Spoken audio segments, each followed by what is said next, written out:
ജോലി വാങ്ങിത്തരാൻ മാത്രമല്ല ജോലിയിൽ നിന്ന് രാജിവെച്ച് ഇറങ്ങാനും സഹായിക്കുന്ന ഏജൻസികളുണ്ട് ജപ്പാനിൽ. റെസിഗ്നേഷൻ പ്രോക്സികൾ എന്നാണ് ഇവർ അറിയപ്പെടുന്നത്. കേൾക്കുമ്പോൾ വിചിത്രമെന്ന് തോന്നിയാലും ജോലി രാജിവെക്കാൻ ആഗ്രഹിച്ചിട്ടും കമ്പനി അധികൃതരുടെ ചോദ്യങ്ങളെ എങ്ങനെ അഭിമുഖീകരിക്കണം എന്ന് ചിന്തിച്ച് റെസിഗ്നേഷൻ കൊടുക്കുവാൻ മടിക്കുന്നവർക്ക് വേണ്ടി തയ്യാറാക്കിയെടുത്ത രാജിക്കത്ത് കൊടുക്കലാണ് ഇവർ ചെയ്യുന്ന സേവനം.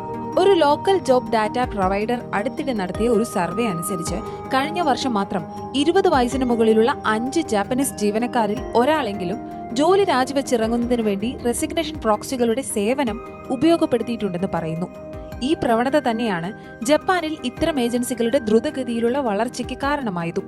ഒരു സംഘർഷ സാധ്യത ഒഴിവാക്കി ജോലി ഉപേക്ഷിക്കാൻ ആഗ്രഹിക്കുന്ന തൊഴിലാളികൾക്ക് ആവശ്യമായ പിന്തുണ നൽകുന്നവരാണിവർ. ടോക്കിയോ ആസ്ഥാനമായുള്ള മൊമൂരി ഇത്തരമൊരു ഏജൻസിയാണ്. ജാപ്പനീസ് പദമായ മൗമുരിയിൽ നിന്ന് ഉരുത്തിരിഞ്ഞ ഒരു പേരാണിത്. എനിക്കിനി ഇത് ചെയ്യാൻ കഴിയില്ല എന്നാണ് ഈ പദത്തിന്റെ മലയാള വിവർത്തനം. മൊമൂരിയുടെ ഓഫീസിൽ നിന്നുള്ള ഈ ഫൂട്ടേജിൽ 20-ലധികം സ്റ്റാഫ് അംഗങ്ങൾ ക്ലയന്റുകളിൽ നിന്നുള്ള ഇമെയിലുകൾ പരിശോധിക്കുന്നതും തൊഴിലുടമകളുമായി ബന്ധപ്പെടുന്നതും കാണാം. തൃപ്തികരമല്ലാത്ത ജോലി ഉപേക്ഷിക്കുന്നത് ഒരു പൊതുപ്രേരണയാണെങ്കിലും ക്ലയന്റുകളെ അവരുടെ എക്സിറ്റ് സമയത്ത് അസുഖകരമായ അനുഭവങ്ങൾ ഉണ്ടാകുന്നത് ഒഴിവാക്കാൻ സഹായിക്കുന്നതിനുള്ള പ്രതിബദ്ധതയാണ് സ്ഥാപനത്തെ നയിക്കുന്നതെന്ന് മൊമൂരിയുടെ ആൽബർട്രോസ് കമ്പനി പ്രസിഡന്റ് ഷിൻജി ടാനിമോട്ടോ പറഞ്ഞു.